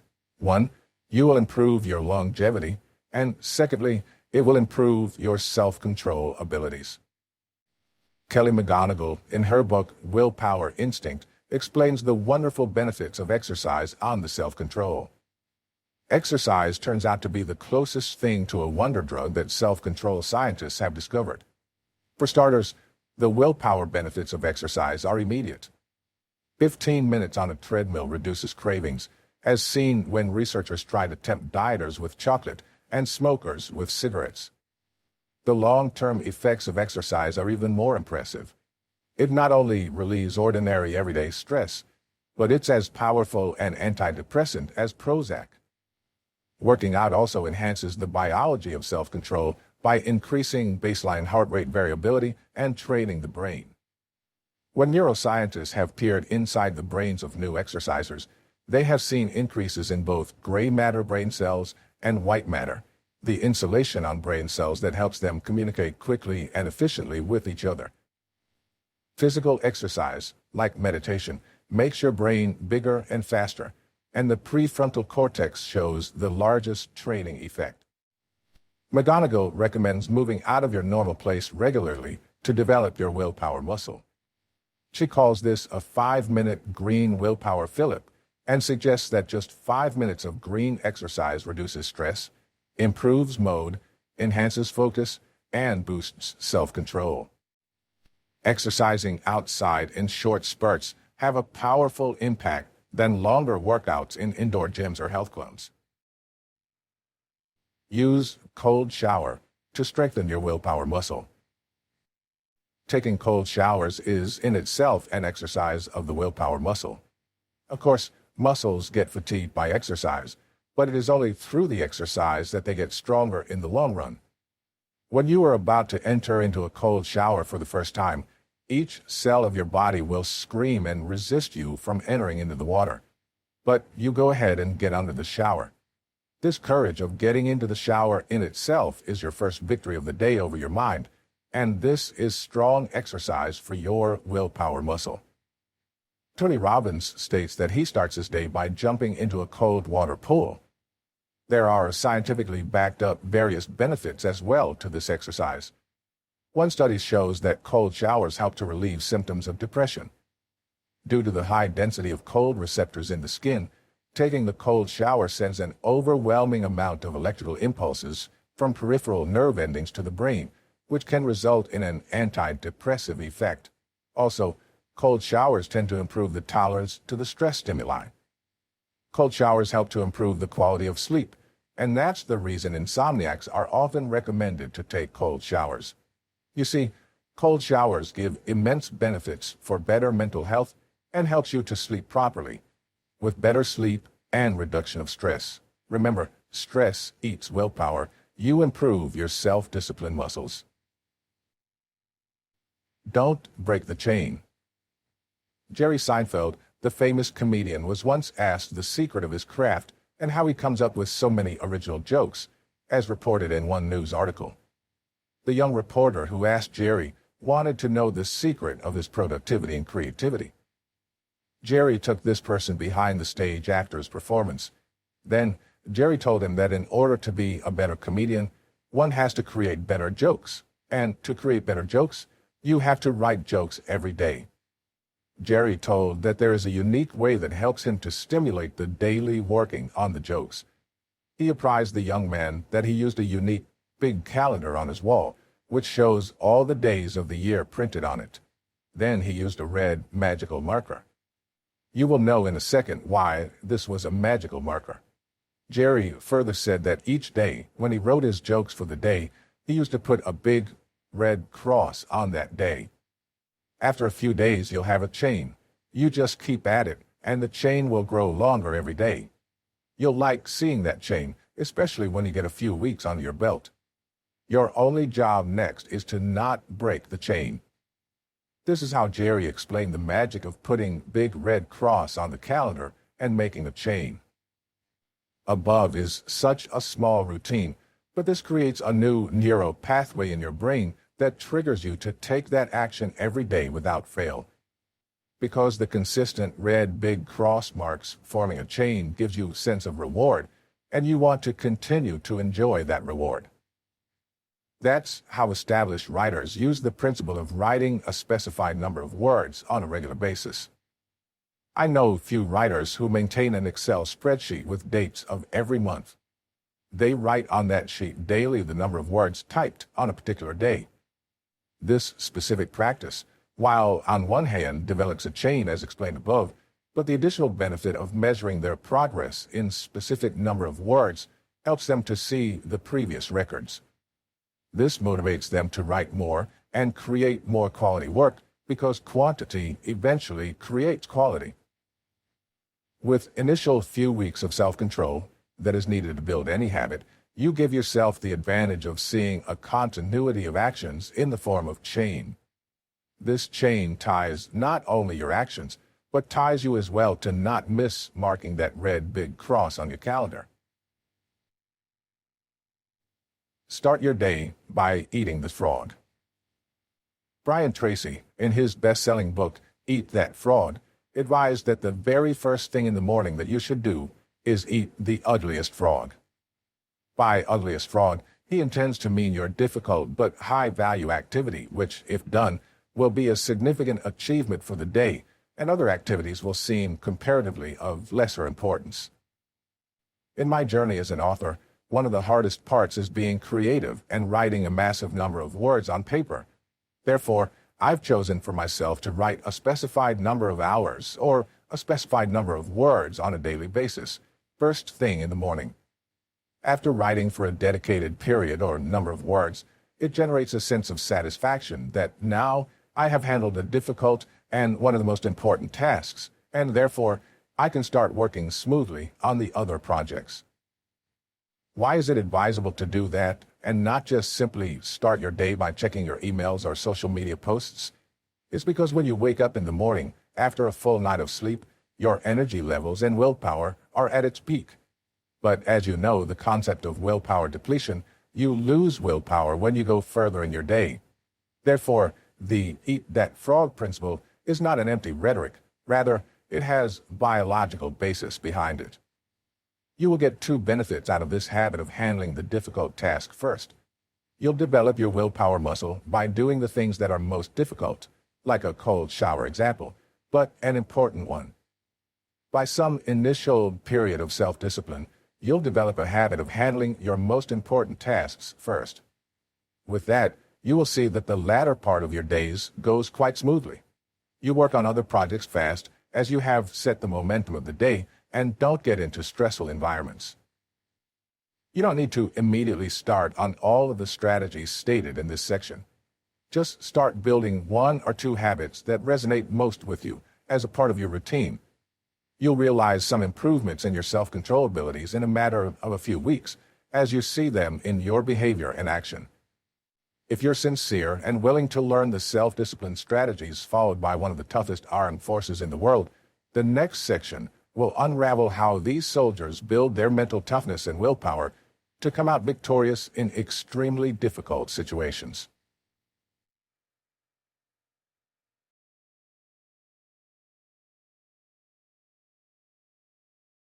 Chapter 7. Mental Toughness Strategies of Navy SEALs. Self-discipline is about controlling your desire and impulses while staying focused on what needs to get done to achieve your goal. Adam Sitchinski. The United States Navy's Sea, Air, and Land teams, commonly known as the Navy SEALs, are one of the most feared and respected fighting forces in the world. For those tough enough to earn their place in this elite battalion, self-discipline is cited by trainees and veterans across the board as one of the primary reasons for their success. The SEALs train soldiers to develop their self-discipline beyond what most people have. They have to be physically and mentally stronger and faster. They have to follow orders and conduct missions where self-discipline, or the lack of it, can mean the difference between life and death. If you've ever wondered how to get self-discipline like a Navy SEAL, here's a little insight. The Navy SEALs are obviously coveted, and their ability to hone warriors above and beyond the other branches of the military is of gigantic proportions. This is due to the training and self-discipline they impose on their recruits. They expect you not to give up the moment you start to falter or see an initial sign of failure.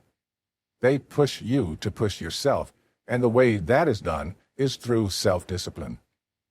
In your mind, you must observe your own directive, your goal, order yourself to complete your mission, and use self-discipline to obey your command.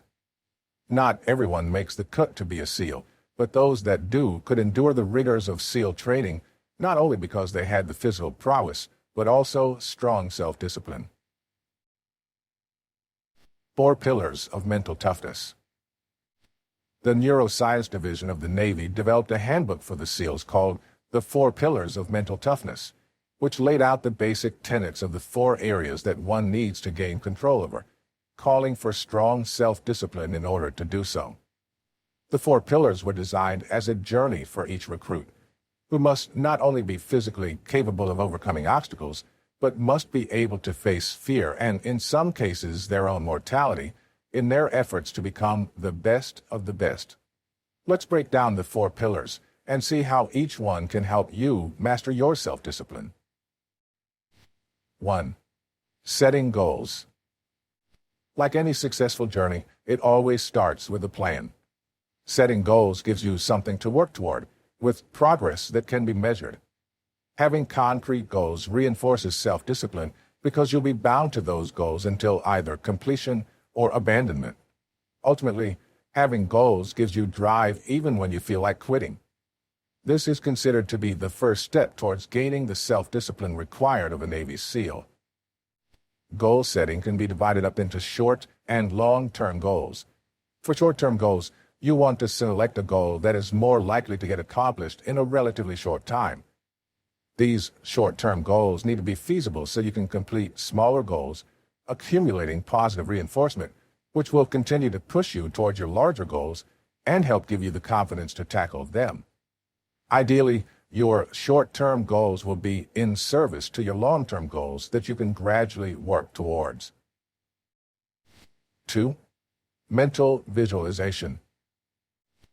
This technique is extolled by successful luminaries, from Fortune 100 CEOs to Hollywood celebrities and spiritual gurus alike. It is the practice of mentally visualizing your success. By visualizing where you want to be, you can positively affect your goal setting, allowing you to better focus on those goals. If you know where you want to be, it's easier to draw the map to get you there.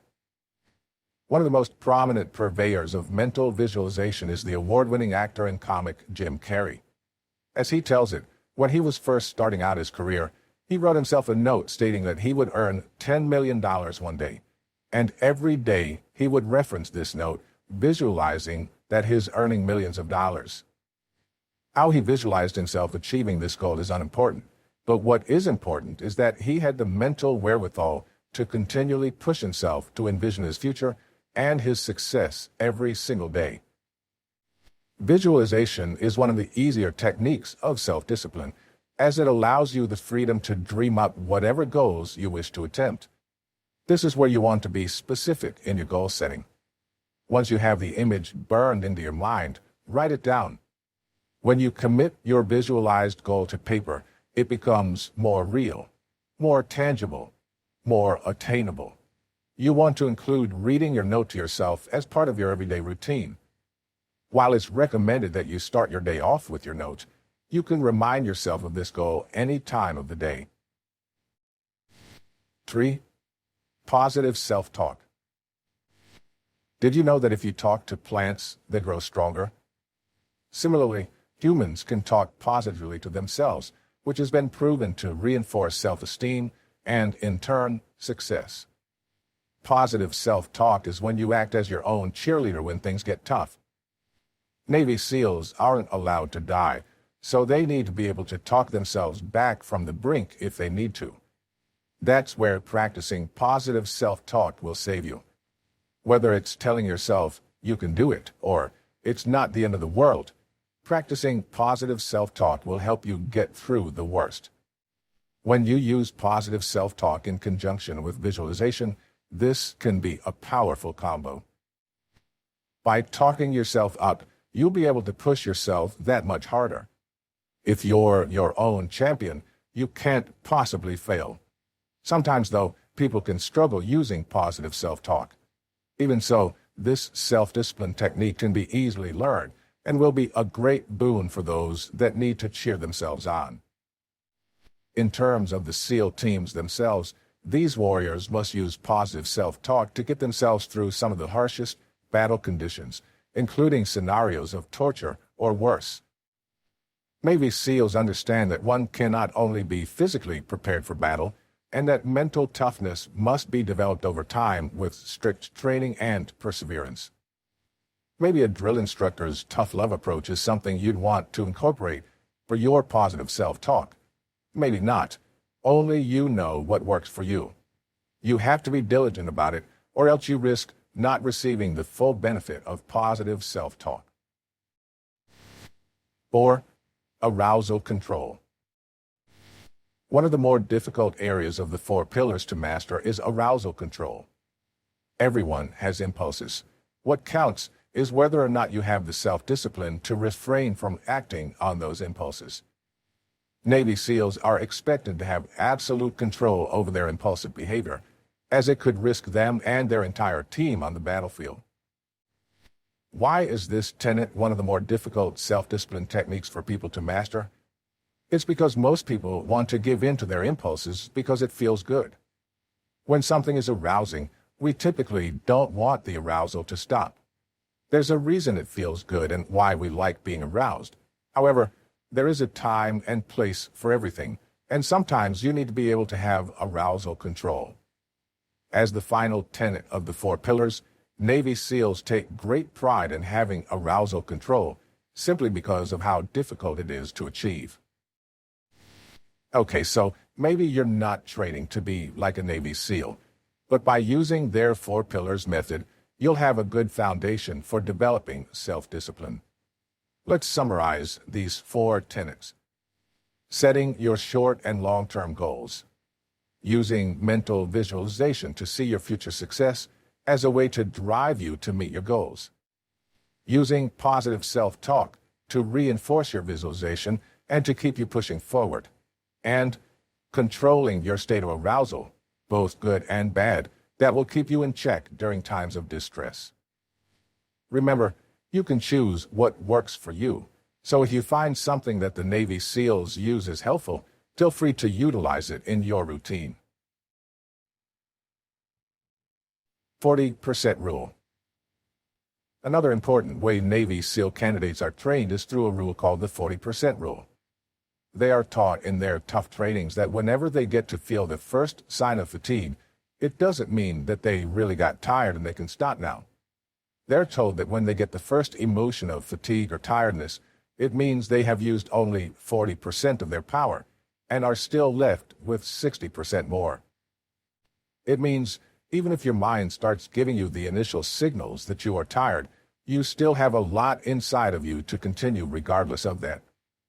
I remember a quote from Muhammad Ali, the boxing world champion, which exemplifies this rule. Ali said, "I don't count my sit-ups. I only count them when they start hurting." The 40% rule is not merely a bold statement. Rather, it is backed up by psychological research. Timothy Noakes, professor at University of Cape Town, dives deeper to study how long a person could still continue in his physical adventures, despite getting a signal from its mind to stop and not go any further. He decided to explore a lesser-known theory proposed by the Nobel Prize winner physiologist Archibald Hill, that exercise fatigue may not be caused by muscle failure, but by an overprotective monitor in the brain that wants us to avoid exhaustion. As per the theory, when the body was working hard and pushing hard to demand more from it, this monitor in the brain activated the body to slow things down. But Noakes was intrigued to find a conclusion that physical exhaustion was indeed a trick played by mind on our body. The capacity of body was much more than that. Noakes began to review the evidence of the levels of physical exertion to the endurance athletes under the extreme conditions. In one study, they didn't find any evidence for physiological failure within the muscle. It was rather their brain was telling them to stop. This is because the brain was sensing an increased heart rate, rapidly decreasing supply of the energy, and therefore giving the message to the body to stop.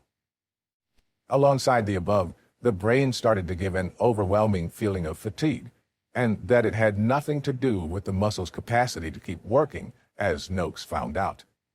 He concluded that the fatigue should no longer be considered a physical event, but rather a sensation or emotions. Therefore, all the high-performing athletes know that the first wave of fatigue is not the real physical limit of the body. They know that with enough motivation, they can transcend this limit. 4x4 breathing technique. Navy SEALs have to always be prepared to face any kind of adverse circumstances, and a slight error in judgment and decision-making could have the impact of life or death. In such situations, mental calmness is one of the most important traits that Navy SEALs are trained to imbibe. Your mind gets blurred and clouded generally on the first sight of life-threatening situations. The heartbeat increases, palms get sweaty, and the brain starts releasing stress hormones like cortisol. Now, what do Navy SEALs do in such overwhelming situations? They follow a simple breath technique called 4x4 breathing. Under this technique, they breathe in for a period of 4 seconds and breathe out steadily for 4 seconds. They keep on repeating it until their heartbeat slows down and normalizes. Anyone can imagine how hard it is to focus and think clearly when you're in a stressed and overwhelming state of mind. Therefore, this 4x4 technique helps immediately to bring calmness and enables you to think clearly and make better decisions quicker. This breathing technique is again based on the principles of mindfulness practice. Because you make your breath as an anchor to focus, that brings centeredness to your mind. This approach calms down the amygdala, which is the fear center of your brain, and helps you to get out of the fight, flight, or freeze situation. The next time you feel overwhelmed with your work or business, try the 4x4 breathing technique. It's important to always remain calm at work because a stressed mind cannot think clearly nor create new ideas. If you want to perform your best, even during stressful periods, and continue to make good decisions and innovate, try out this simple but very effective 4x4 technique. Since this technique helps Navy SEALs, this will definitely help you in your situations, which, in all probabilities, are way less strenuous than those of the Navy SEALs. Navy SEALs' 4 tenets of mental toughness can help anyone to develop the highest level of self-control while staying away from distracting temptations. Navy SEALs' example shows that everyone has much more stamina and potential, even if their mind signals them to stop. Finally, the universally acceptable mindfulness principles, as used by Navy SEALs, are accessible to everyone, and one should use them to develop a calm and focused mind to progress in his or her pursuits.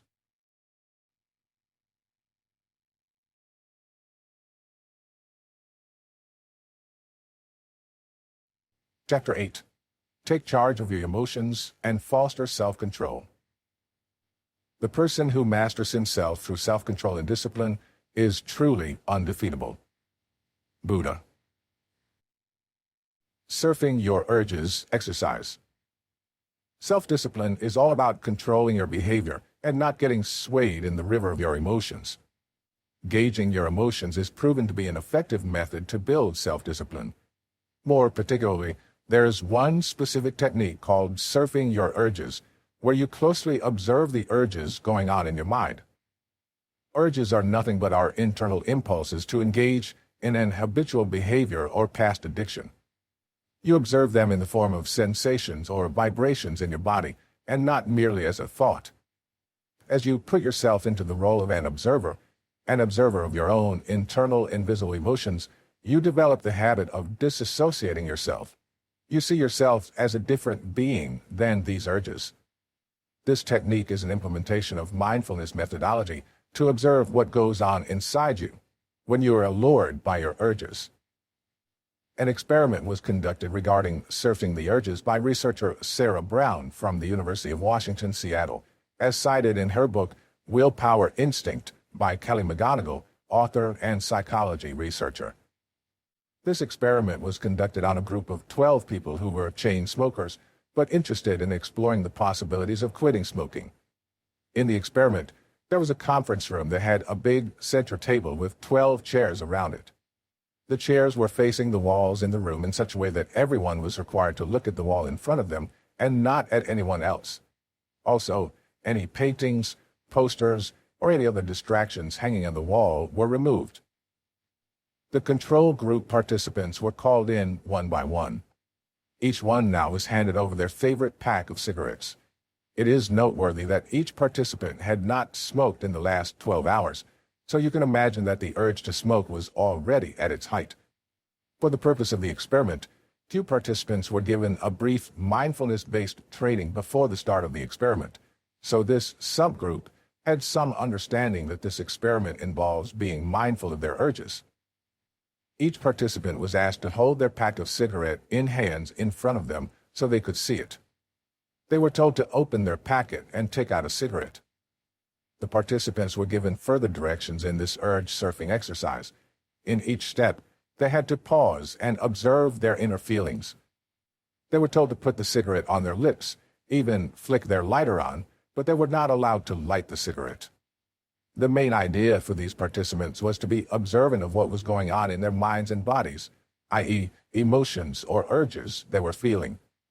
They had to be mindful of their inner sensations. At each step, the participants were forced to stop and wait for a few minutes. Bowen wanted to ensure that each of the participants should suffer through the kind of intense cravings that often lead to failure of attempts of quitting smoking. The real objective was to see where this kind of mindfulness practice can help to resist the urges. The experiment continued for half an hour, but after the experiment was over, the participants were not subjected to any self-control routine, nor were they required to follow this urge-surfing exercise anymore in the following days. They were just required to do one thing, just to keep account of cigarettes they smoked per day, along with their daily mood and the intensity of the urge to smoke. After a week of this experiment, it was observed by the researchers that the experimental group that had some training about the use of mindfulness in the process reduced their cravings by 37%. The above technique of surfing the urge can be applied to any of your urges, be it eating an additional large slice of double cheese pizza, a big bite of chocolate cake, or binging on Netflix. Some of you might wonder why the experiment worked in reducing the cravings because, so far in the book, you noted that willpower is limited and depletes by usage. You also noted that exercising self-control consumes a huge amount of willpower from our brain.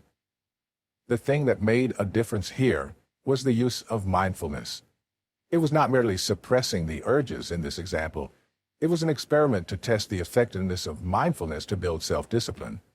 Therefore, it was necessary in the experiment to observe the emotions, strong cravings, and take them to such a level where people fail in their attempt to quit any bad habit.